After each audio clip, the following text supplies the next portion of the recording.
You've likely taken a quiz claiming to define your personality based on your brain. If you're analytical and logical, you're left-brained. If you're creative and artistic, you're right-brained. But when neuroscientists map the actual pathways of the mind, they find no evidence of this split. These categories are classified as biological fiction. This misunderstanding of how we think can be traced back 70 years to a 1950s surgical theater where doctors were attempting a radical procedure. Surgeons were looking for a way to stop severe epilepsy.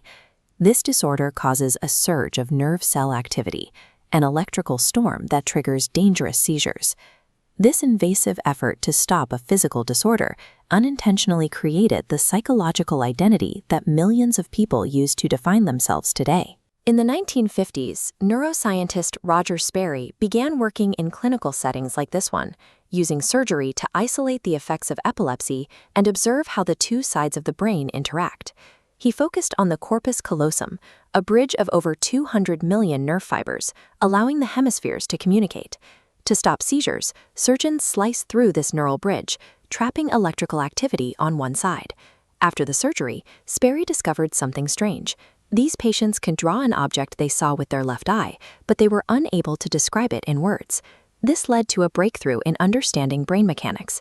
Researchers realized that the physical ability to produce and understand language is anchored specifically in the left hemisphere.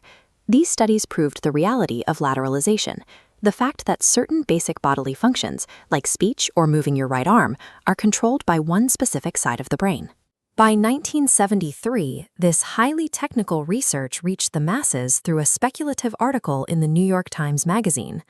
The article took the facts of language mechanics and made a massive assumption. If logic and speech were on the left, then abstract traits like creativity and musicality must be locked on the right. This idea evolved rapidly. Soon, it was widely accepted that healthy people have a dominant side of the brain that determines whether they are rigid and analytical or free-spirited and creative. At the time, scientists lacked the technology to look inside a living, thinking brain and show the public why these claims were incorrect. Without visual proof to contradict the story, a specific surgical side effect became a permanent fixture of pop science.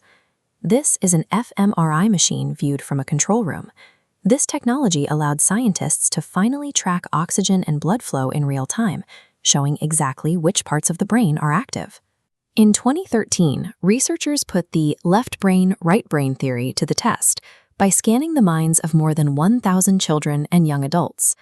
The scans confirmed that some basic tasks, like language processing, do lean heavily on the left side of the brain. However, this functional scan shows that during complex tasks, active networks aren't isolated to one hemisphere. Instead, signals bounce rapidly between both sides of the brain. Human traits like logic and creativity require so many simultaneous processes that they are far too complex to be housed in a single region. Complex thought requires the absolute synchronization of both halves, with billions of signals crossing the corpus callosum every second. Your capabilities don't depend on which side of your brain is dominant. They depend on the massive, interconnected teamwork of your whole mind.